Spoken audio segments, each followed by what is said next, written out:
The president said something to the effect of, "I'm the president, take me up to the Capitol now."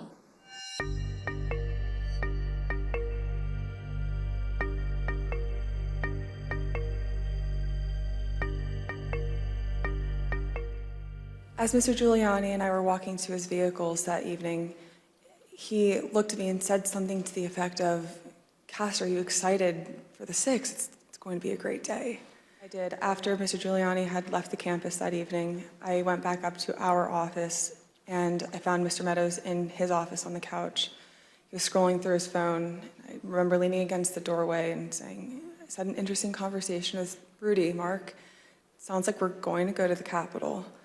He didn't look up from his phone and said something to the effect of, "There's a lot going on, Cass, but I don't know, things might get real bad on January 6th.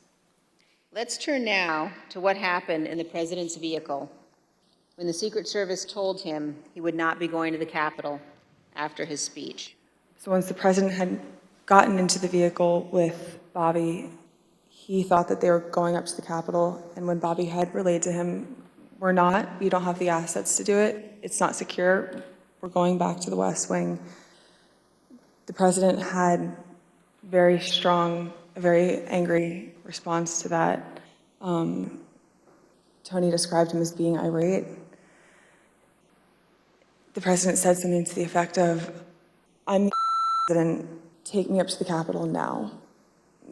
To which Bobby responded, "Sir, we have to go back to the West Wing." The president reached up towards the front of the vehicle to grab at the steering wheel. Mr. Engel grabbed his arm, said, "Sir, you need to take your hand off the steering wheel. We're going back to the West Wing. We're not going to the Capitol." Mr. Trump then used his free hand to lunge towards Bobby Engel, and when Mr. Renato had recounted this story to me, he had motioned towards his clavicles. On December 1, 2020, Attorney General Barr said in an interview that the Department of Justice had not found evidence of widespread election fraud sufficient to change the outcome of the election. Ms. Hutchinson, how did the president react to hearing that news?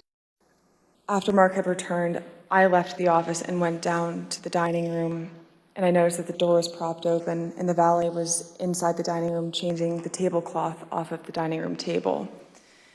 He motioned for me to come in and then pointed towards the front of the room near the fireplace mantle and the TV, where I first noticed there was ketchup dripping down the wall and there's a shattered porcelain plate on the floor.